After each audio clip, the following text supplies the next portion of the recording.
In the year 2000, you bought a DVD. It sat on your shelf. You owned it. You could watch it 10 years later for $0 extra. Today, you access content. You rent software. Your photos live in someone else's cloud. Your playlists live inside someone else's app. And sometimes even features already built into a product can be locked behind a recurring fee. We have entered the subscription trap.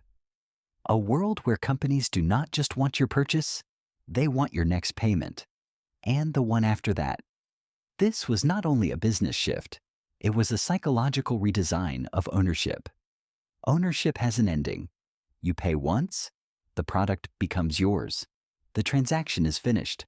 But access does not end. Access can be paused, limited, updated, restricted, or billed again next month. That is why the first mechanism is the small payment illusion. A $120 annual cost feels like a decision. You stop. You compare. You ask whether it is worth it. But $9.99 per month feels softer. It feels harmless. It feels like less than lunch.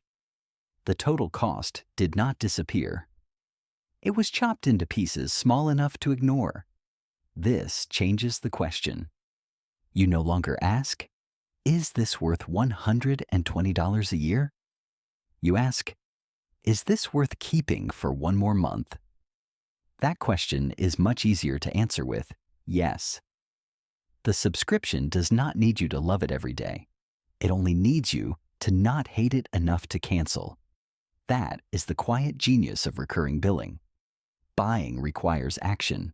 Continuing requires nothing. Once the payment becomes automatic, the decision moves into the background. The service becomes part of the furniture of your life. It is just there. But many subscriptions are not utilities. They are habits with invoices attached. And when enough of them stack together, the small payment illusion becomes a monthly leak.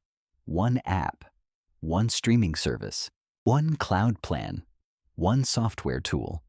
Each one looks minor alone. Together, they turn convenience into a permanent bill. But price is only the first layer. The second mechanism is stored identity.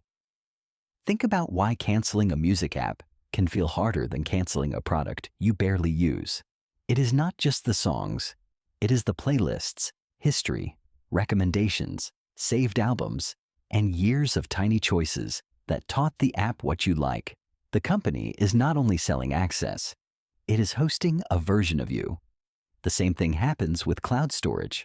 Your photos are not just files. They are birthdays, trips, old conversations, receipts, work documents, and memories you do not want to organize again. Canceling no longer feels like stopping a service. It feels like risking a piece of your life. That is how the subscription becomes sticky. Not because the product is always amazing, but because leaving creates work, uncertainty, or loss. You may know the monthly fee is not worth it, but canceling means exporting files, moving data, rebuilding playlists, losing recommendations, or finding a replacement. So the payment continues, not from excitement, from avoidance. This is where access becomes control. And that leads to the third mechanism, the ownership downgrade. In the old model, a product stayed with you after the company stopped caring.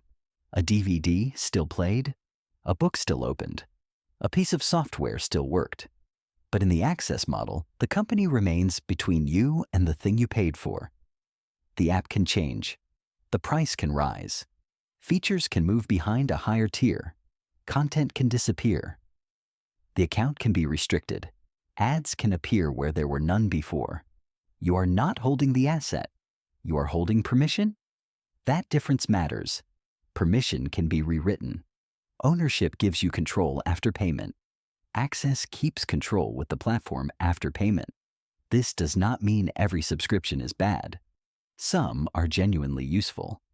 The problem begins when subscriptions replace ownership without making the trade clear. You think you are buying convenience, but you may be giving up permanence. You think you are saving money, but you may be agreeing to pay forever. You think you are choosing flexibility, But the more your life gets stored inside the service, the harder leaving becomes. So how do you break the loop?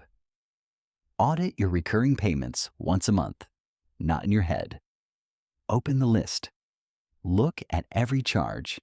Then ask 3 questions. Do I use this regularly? Would I subscribe again today? And what would happen if I canceled it for 30 days?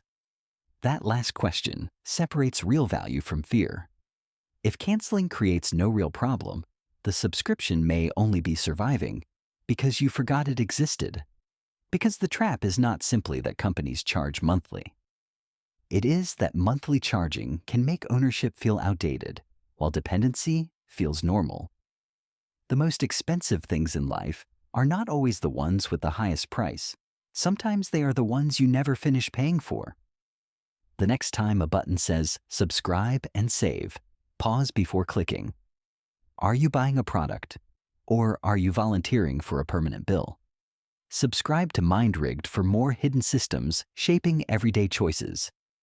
This is MindRigged. See the system. Break the loop.